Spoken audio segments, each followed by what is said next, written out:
जय श्री कृष्ण महाराज। ओम श्री गणेशाय नमः। जय श्री कृष्ण। दपा इस संसार में आए हैं, इस संसार से वापस भी जाना है। ये कलयुग है। यहाँ पर सब जुगों से कम मनुष्य की उम्र है, मनुष्य की कम उम्र है, यानी 100 साल तक, पर 100 साल के अंदर ही जा रही हैं। 84 लाख योनि के बाद हमें ये जन्म मिलता है। जन्म मिलना बार बार अच्छा नहीं होता है, बहुत कष्ट होता है बार बार जन्म लेने से। ये मनुष्य जन्म हमें आसानी से नहीं मिलता है। हमें याद रखना है, मनुष्य जन्म हमें अच्छे कर्म करने के लिए मिला है, पर हम इस संसार में अभी सोचते हैं अभी हम ऐश करें। देखते हैं वहाँ किसने देखा है, लेकिन ये हमें ग्रंथ पढ़ने से पता चलता है जन्म मृत्यु है, बाकी कर्म हमारे साथ होते हैं। हमें यहाँ पर जो कष्ट होता है वो हमारे कर्म, पिछले कर्मों का फल होता है। कर्मों का फल ज़रूर होता है। कुछ कहते हैं कि हम भगवान का नाम लेते हैं तो हमें क्यों दुख मिलता है। ये हमारे कर्म भोगने होते हैं। भगवान का नाम लेने से कुछ कष्ट कट जाते हैं। जैसे एग्ज़ाम्पल, बारिश होती है, हम छाता लेते हैं, छाते से हमें बारिश का कुछ बचाव होता है। इसी तरह हमारे कष्टों में कुछ सुधार होता है। जय हो। मुझे माफ़ करना अगर कोई गलती हो।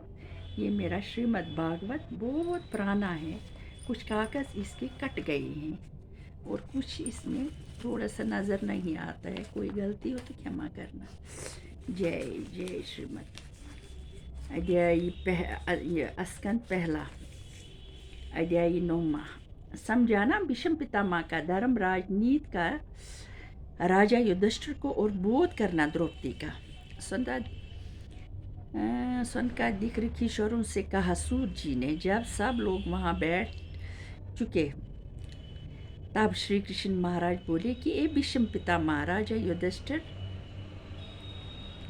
राज करने में मना करता है। कहते हैं हमने अपने भाई बंधु नातेदारों और ब्राह्मणों को महाभारत में मारा है। जब तक इन पापों से हम ये ना हो जाए, पापों से इसका फटा है, तब तक हम राज नहीं करेंगे। भीष्म पितामह ने ये बात सुनते ही धर्मराज और आपत धर्म और दान धर्म और मोक्ष धर्म, जिसका हाल शेला पर्व महाभारत की पोथी में विस्तार पूर्वक से लिखा है, राजा युधिष्ठिर से कहा, कहकर संक्षेप में ये ज्ञान बताया कि राजा, तुमको बाल अवस्था से तुम्हारे बाप मर गए। जब तुमको कुछ ज्ञान हुआ तब कुरु ने तुम्हारा जलाने की तदबीर करके भीमसेन तुम्हारे भाइयों और जहर का लड्डू बनाकर भेजा धृतराष्ट्र ने। फिर तुम्हारे सब राज और धन छल से जुए में जीत कर 13 बरस तक तुमको वनवास दिया। वन में जाकर द्रौपदी स्त्री समेत बहुत सा दुख, माता और द्रौपदी स्त्री समेत बहुत दुख उठाया। जो तुम कहते हो कि सच्चे और धर्मात्मा आदमी को दुख नहीं होता, फिर तुमको जो सच बोलने के वास्ते ये सब दुख पहुँचे और कहते हैं कि बलवान आदमी को दुख और शोक नहीं मिलता, सो तुम पांचों भाइयों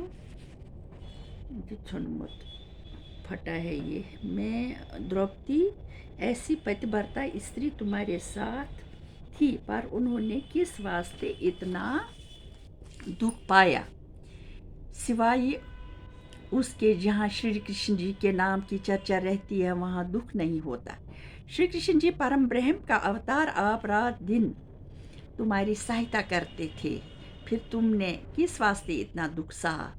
ए राजा, तुम इस बात को विश्वास करके जानो कि सिवाय इच्छा परमेश्वर के, जिसको होनहार कहते हैं, दूसरी बात नहीं हो सकती।